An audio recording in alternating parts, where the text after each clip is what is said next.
So not too long ago, your girl Sheila Jackson Lee. My bill that I've introduced dealing with the caliber weapon, I've held an AR-15 in my hand. I wish I had it. It is as heavy as 10 boxes that you might be moving. Submitted a bill to the House called H.R.127. What the bill is designed to do is to require that people have to get licensed to own a firearm, licensed to have ammunition, and ban certain ammunition, while at the same time requires that guns need to be registered. Now, right now, the details of the actual bill have not been released, but the bill has been submitted. So let's go down a list of these particular proposals and why they are absolutely terrible, because I know there are some people who feel like, well, that doesn't seem that bad. No, it's pretty bad.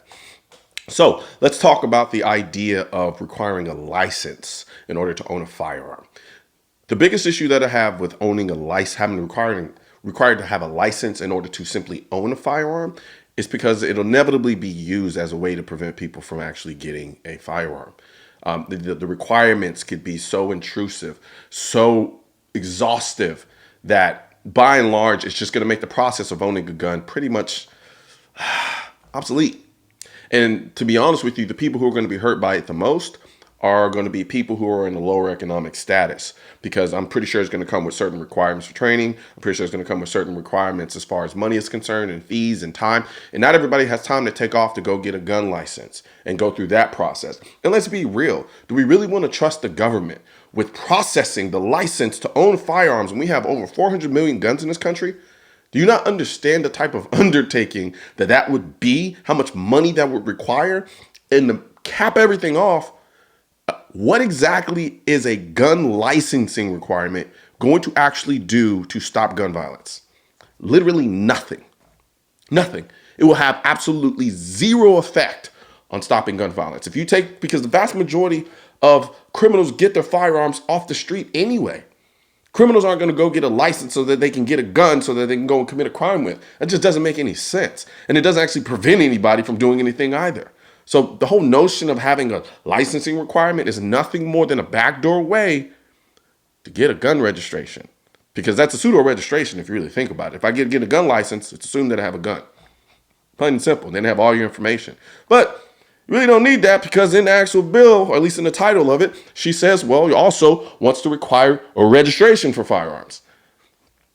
And the reason I have a problem with registering firearms is because every time in the history of the world, any country has done a gun registration, it has been a precursor to actually confiscating those guns. And seeing how hard they're trying to push a universal background check, to me, all that is to say, well, shit, let's just go around the back way and figure out a way to just get them to register their guns in the first place. So they're basically hitting us from all three sides. They're going to come up with the universal background check, and you have stuff like this, like it's going to require you to register certain guns like AR-15, so forth and so on.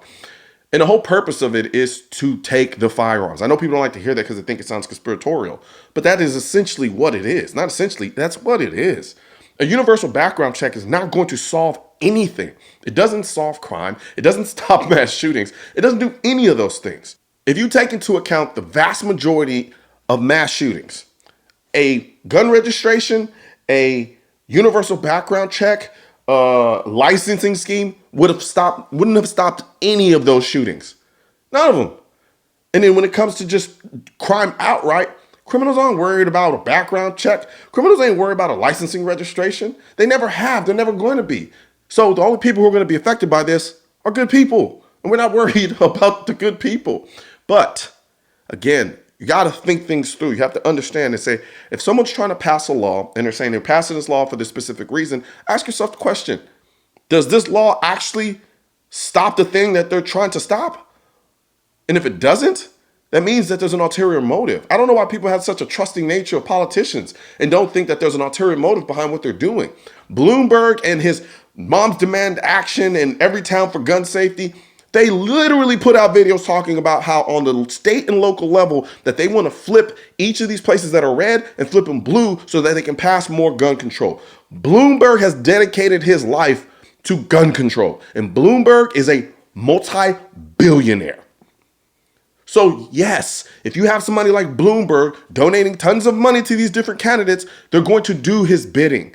So there was an ulterior motive behind this. So as we go forward into this array of nonsense that we call 2021 and on, when you hear things like licensing scheme, think to yourself, requiring me to have a license in order to own a firearm is going to keep me safe and other people safe. How?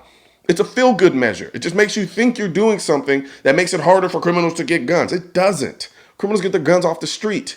And mass shooters mass shoot with whatever gun they have at their disposal. So if you're trying to eliminate mass shootings, you have to ban all the guns. Literally.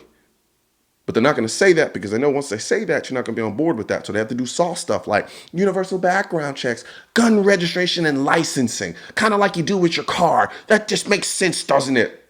No, it doesn't make any sense. It doesn't.